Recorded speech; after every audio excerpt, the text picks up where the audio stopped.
Graça e paz, amados de Deus, estamos aí para mais uma dica teológica.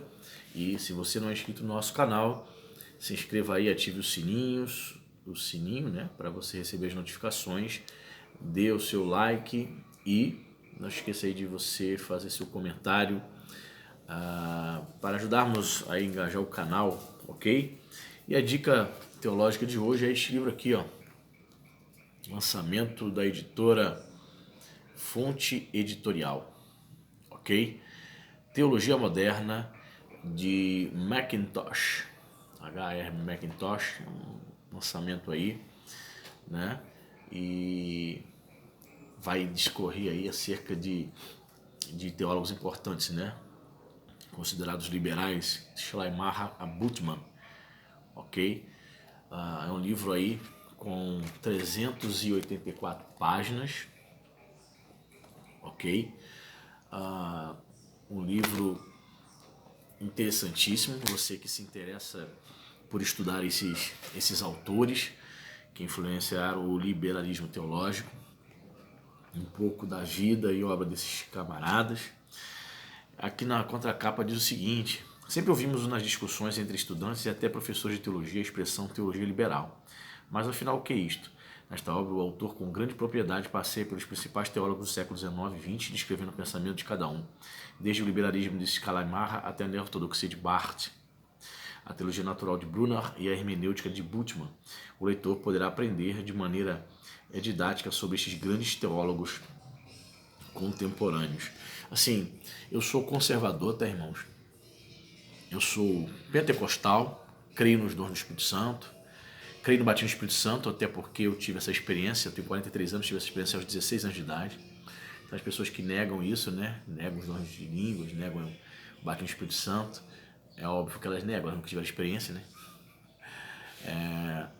Mas é interessante falar quando você teve a experiência, né? E me considero conservador, creio, sou ortodoxo, creio nas escrituras sagradas, mas eu também acho muito interessante como esses autores também tentam fazer teologia, né? Claro que eu tenho essa liberdade de discordar desses autores. E desses quatro aqui, Schleiermacher, Brunner, Bultmann e Calbart, dois aqui me chamam particularmente a atenção, que é Calbart, né? E o Emil Brunner, né? Calbart considerado talvez aí o maior teólogo do século XX. Infelizmente, existe uma obra dele chamada Dogmática da Igreja Cristã que não tem língua portuguesa, uma grande obra dele. Temos aí em português a obra dele, Carta aos Romanos, né? Você conhece, é publicado por outras editoras e por essa editora também, Fonte Editorial. Então, o leitor brasileiro já tem uma noção de quem são esses teólogos. O Bultmann, eu tenho um livro dele chamado Jesus, né? Um livro fininho. Existe também outro livro dele aí com quase 2.000 páginas, uma obra, um calhamaço, um tijolão, publicado pela Academia Cristã, Teologia do Novo Testamento, né? Claro, quando você se aprofunda, quando você se propõe a ser um estudante de teologia, você precisa conhecer todos os tipos de autores, saber o que pensa, ok? E a proposta de Mackintosh, o autor desse livro aqui, ele nasceu em Paisley em 31 de outubro de 1870, onde seu pai era o pastor da Igreja Livre. Ele frequentou a Universidade de Edimburgo e depois o New College em Edimburgo para estudar teologia. Ele também teve sessões em Freiburg, Halle e Marburg, onde se tornou um amigo particular de William Hermann. Seu principal trabalho teológico foi o principal estudo sobre a pessoa de Cristo. Ele chegou a uma doutrina gnóstica de encarnação, segundo seu colega Scott Forsyth. Seu outro trabalho influente foi a Experiência Cristã de Perdão, que tentou restabelecer criativamente as doutrinas protestantes de justificação e expiação. Ele argumentou que justificação era perdão e que a cruz era o custo do perdão para Deus. Ele também ensinou dogmática, teologia sistemática, né?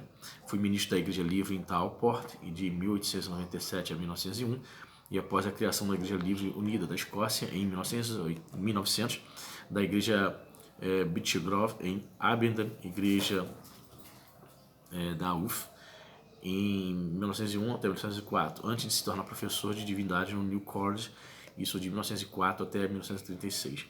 Em 1910 ele vivia na 81 Colleton Road, no sudoeste de Edimburgo.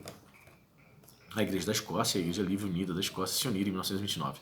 Mackintosh foi eleito moderador da Assembleia Geral da Igreja da Escócia em 1932. Então é um autor que teve grande influência aí na Igreja, né, da Escócia e na área acadêmica também. Então, como é que se divide esse livro aqui? Temos o índice. Então, é um livro porte pequeno, né, daqueles, tem uma letra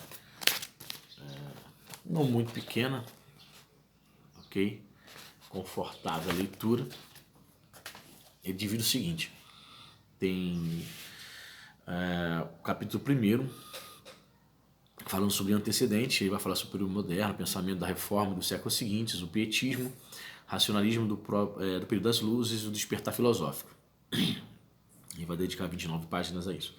Depois vem o capítulo 2, Teologia do Sentimento, de Schleiermacher e sua interpretação da religião, vida e caráter desse autor, tendências filosóficas e ideias da religião nos discursos, ideia dos Deus nos discursos, religião e história. Ok?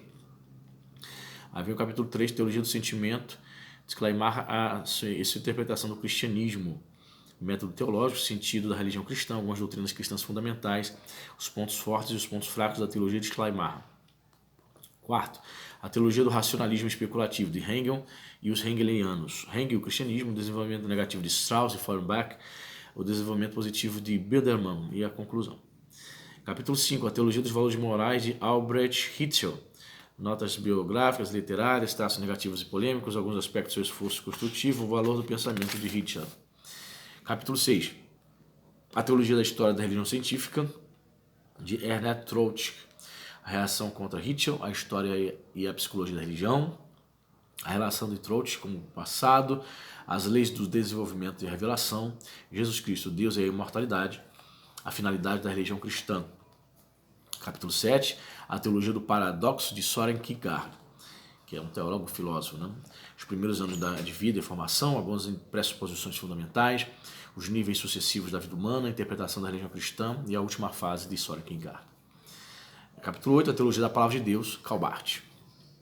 O que é a teologia? A visão cristã da revelação, a palavra de Deus, Deus e Cristo, a igreja, resumo e conclusão. Aí chega na página 339 falando sobre a teologia nas últimas décadas. A situação, a teologia da palavra de Deus, de Karl Barth, as definições de posições, o diálogo entre Barth e Brunner, o desenvolvimento posterior do pensamento de Barth. Aí vem a teologia da existência, página 363, falando sobre Rudolf Bultmann. E o capítulo último, capítulo 4 do apêndice, parte 4 do apêndice final, a teologia dos motivos de Gustav Haulen, página 375. Então temos aí, queridos, para você que quer saber um pouco sobre, se aprofundar um pouco mais na teologia moderna, na teologia aí desses teólogos considerados liberais, neo-ortodoxos, né? Karl Barth, ele a princípio ele seguia a linha liberal, contudo ali ao escrever cartas aos Romanos ali no período da Primeira Guerra ali, após a Primeira Guerra Mundial, aliás, em 1918, ele parece que faz uma espécie de reavaliação acerca da teologia liberal e ele vai começar a discordar um pouco, dando início a uma nova escola chamada de neo-ortodoxia. Quando você faz teologia, né, você aprende logo de cara aquela famosa frase dita por Karl Barth, né?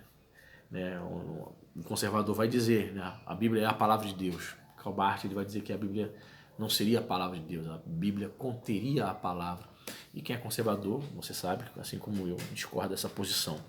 Tá aí, você como estudante de teologia, você precisa ter este livro na sua biblioteca de Mackintosh, Teologia Moderna, mais um lançamento aí da editora Fonte Editorial, ok?